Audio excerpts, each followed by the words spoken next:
हर खबर पर होगी आपकी पकड़। डाउनलोड कीजिए ABP live app. Shrimati Sonia Gandhi शायद पुराने जंगल राज की तरफ बिहार को ले जाना चाहती हैं। गरीब गुरबा लोग स्वाभिमान के साथ जिए। हमारी पार्टी इसकी पक्षधर है। भारतीय जनता पार्टी का शीर्ष नेतृत्व श्री चिराग पासवान और उनकी पार्टी से किनारा कर बिहार में एनडीए का मतलब है श्री नीतीश कुमार के नेतृत्व वाला मोर्चा। एनडीए का कोई रिश्ता भविष्य में भी चिराग पासवान के साथ न रहे, इसके लिए प्रयत्न करेंगे। कांग्रेस अध्यक्षा सोनिया गांधी ने एक वीडियो मैसेज जारी करके कहा है कि बिहार को एक नई सरकार की जरूरत है। उस सरकार को बदलना है जो सिर्फ बंदी करती है। हमारे साथ मौजूद हैं जेडीयू नेता केसी त्यागी जी। त्यागी जी, सोनिया गांधी जी कह रही हैं कि बिहार को एक नई सरकार चाहिए, बंदी वाली सरकार नहीं चाहिए जो सब कुछ बंद ही करती है। श्रीमती सोनिया गांधी जी की पार्टी के समय में लालू जी की पॉलिटिक्स परवान चढ़ी। वो उनके पुराने सहयोगी साथी हैं और वो 1990 से लेकर के सन 2005 तक जिस तरह से वहाँ पे कानून व्यवस्था ध्वस्त रही, जिस तरह से शिक्षण संस्थानों का, जिस तरह से प्रारंभिक शिक्षा केंद्रों का, जिस तरह से माइनस में चली गई जीडीपी थी, वो उन बुरे दिनों की याद पुनः आती है। तो श्रीमती सोनिया गांधी शायद पुराने जंगल राज की तरफ बिहार को ले जाना चाहती हैं, ऐसे उनके मंसूबे लगते हैं। इस सबके बीच में खुद आपने कांग्रेस की जिक्र किया, तो कांग्रेस के सहयोगी हैं आरजेडी भी वहां पर जो तेजस्वी यादव का बयान आया है कि बाबू साहब लोगों के सामने गरीब सीना चौड़ा करके चलता था और जब आरजेडी की सरकार आएगी फिर वही दिन वापस आएंगे। नहीं, ये बयान आपत्तिजनक है। गरीब गुरबा लोग स्वाभिमान के साथ जिए। हमारी पार्टी इसकी पक्षधर है, लेकिन किसी जाति विशेष को संबोधित करके उसके सामने सीना तान करके चलने की उपमा दे करके वो जातीय विद्वेष को बढ़ावा दे रहे हैं। यूं भी लालू जी के शासनकाल में एक नारा लगता था, भूरा बाल साफ करो, जिसका मतलब था भूमिहार, राजपूत, बनिया और बामनों को ठीक करो।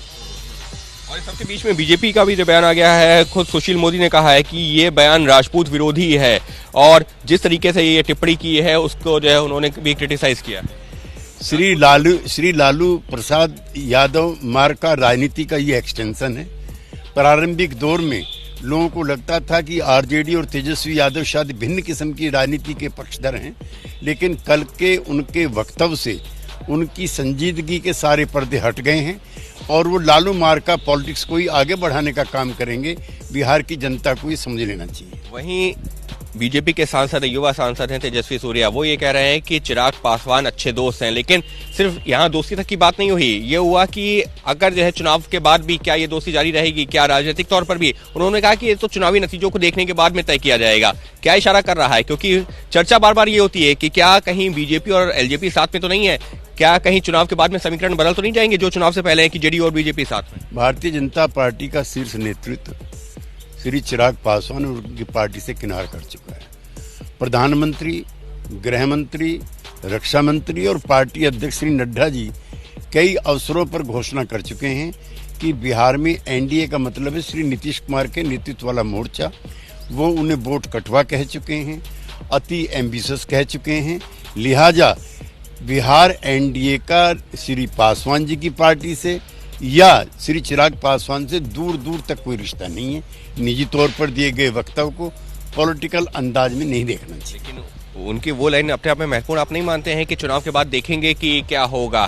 क्या कुछ ऐसा ये सब फैसले जब होंगे तो उसमें एनडीए भी शामिल होगा और एनडीए में बड़ा घटक होने के नाते जेडीयू की भी भूमिका होगी और हम एनडीए का कोई रिश्ता भविष्य में भी चिराग पासवान के साथ न रहे, इसके लिए प्रयत्न करेंगे। यानी साफ तौर पर केसी त्यागी साहब का ये कहना है कि भविष्य में एनडीए की सरकार आएगी और कोशिश ये होगी कि चिराग पासवान के साथ कोई रिश्ता ना रहे। और रही बात तेजस्वी के बयान की या सोनिया गांधी के बयान की, तो उनका यही कहना है, केसी त्यागी का यही कहना है कि ये कांग्रेस और आरजेडी की वो नेता हैं जो बिहार को एक बार फिर से जंगल राज की तरफ ले जाने की मंशा रखते हैं, बात करते हैं। कैमरा पर्सन डीसी मंजू के साथ Ankit Gupta, ABP news, Delhi. ABP news आपको रखे आगे।